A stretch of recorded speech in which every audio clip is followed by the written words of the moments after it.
Hey everyone, and welcome to today's explainer. We're jumping right into something I find absolutely fascinating, the silent, tectonic surge that's completely reshaping our modern world.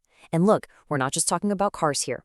We're going to uncover some key insights into how this whole electric transition is fundamentally rewiring global economics, bending to the strict laws of physics, and totally transforming our home energy grids. It's a massive, unstoppable race, and honestly, I'm so excited to unpack this with you.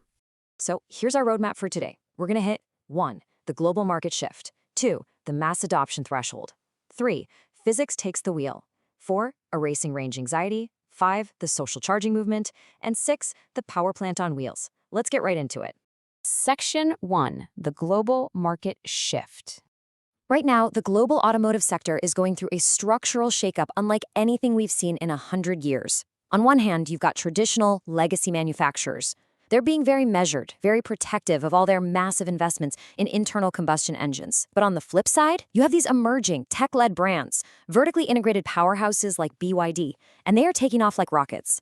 They're treating the car basically like a smartphone on wheels. By doing that, they're compressing what used to be a 7-year R&D cycle down to, get this, 24 to 36 months. It's putting an unbelievable amount of pressure on the old automotive hierarchy. Section 2. The mass adoption threshold. So, all this high-speed competition leads us to the ultimate battleground, the entry-level, high-volume market. Because let's face it, if electromobility is actually going to take over the world, it can't just be a toy for wealthy early adopters, right? It needs a magic key, and that key is the €20,000 threshold. Hitting that exact price point is what takes EVs from an exclusive luxury to an everyday, democratized utility. It's literally the most critical testing ground for manufacturing efficiency in the world right now. Reaching that price floor, whether through clever microcars or stripping down platforms, isn't just a fun growth strategy anymore. It's absolutely crucial. It creates the mass market scalability needed to fund future tech. It builds secondary market vitality, meaning we finally get affordable used EVs. But maybe most importantly, it forces mandatory portfolio realignment. For legacy European and American brands, figuring out this €20,000 puzzle isn't optional. It's a strict defensive necessity if they want to survive against these aggressive new players. Section 3. Physics takes the wheel. Now, while economics tell us what we can actually afford, the completely uncompromising laws of physics are actively dictating exactly what these cars have to look like. There's been this massive behind-the-scenes battle raging in design studios everywhere, the romantic design purist versus the data-driven aerodynamic engineer. And guess what? The engineer is winning handily. Physics is effectively becoming the new lead designer. In an EV, air isn't just something you drive through. It is literally stealing your battery range. And because of that, we're seeing the death of that classic aggressive upright front grille. All those sharp angles and distinct brand-specific styling cues, they are being traded in for smooth, continuous, organic teardrop shapes. And the reason is simple. In the electric era, every tiny reduction in aerodynamic drag translates directly into vital highway kilometers. So today, it's the wind tunnel, not the designer's sketchpad, that is totally running the show for automotive aesthetics. Section 4. Erasing range anxiety. Okay, so let's talk about the elephant in the room, range anxiety. The industry is pulling off a massive pivot to completely erase this fear. We're seeing 700 to 800 kilometer ranges dropping out of million-dollar hypercars right down into everyday vehicles. But to really grasp how high-power charging works, think about it like this. If the current 400-volt charging standard is a garden hose, the new 800-volt architecture is a massive fire hose. It allows a staggering amount of energy to just pour into the battery without melting everything down. It essentially cuts your wait time in half, turning a painful delay into a quick bathroom break and a coffee. And when you pair that with super advanced thermal management systems, meaning your battery works just as well in a freezing blizzard as it does in a heat wave, we're finally achieving true real-world autonomy. The EV road trip is finally mirroring and, honestly, in some ways beating the frictionless convenience of just pulling up to a gas pump. Section 5. The social charging movement. But here's where the story takes a really fascinating twist. While the big brands are chasing those 800-volt charging speeds, there's a totally different cultural shift happening on the secondary market. On one end of the spectrum, you have your classic gas station culture, right? That sterile, hurried dash and splash on the side of a massive concrete motorway.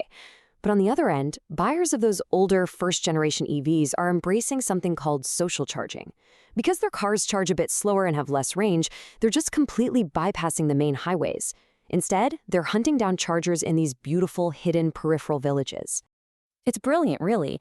They're taking what used to be a really frustrating limitation, waiting around for a charge, and turning it into an opportunity for discovery and sustainable tourism. It's stopping for an espresso in a tiny village square that you would have otherwise just blown past at 130 kilometers an hour.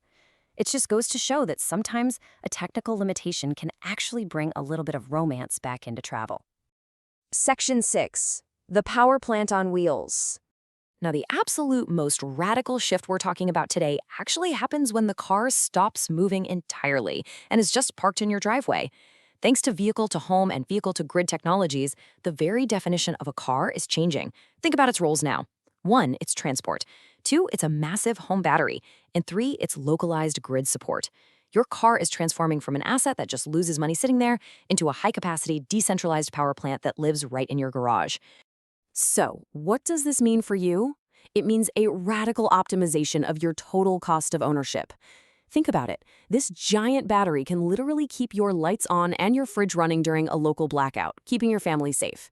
Or it can automatically sell stored energy back to the national grid when prices spike, literally putting cash back in your pocket, and then it just recharges later that night when electricity is dirt cheap. Suddenly, your car isn't just a vehicle, it's a strategic domestic energy investment. When we pull all these insights together, the sheer scale of this transformation is pretty mind-blowing.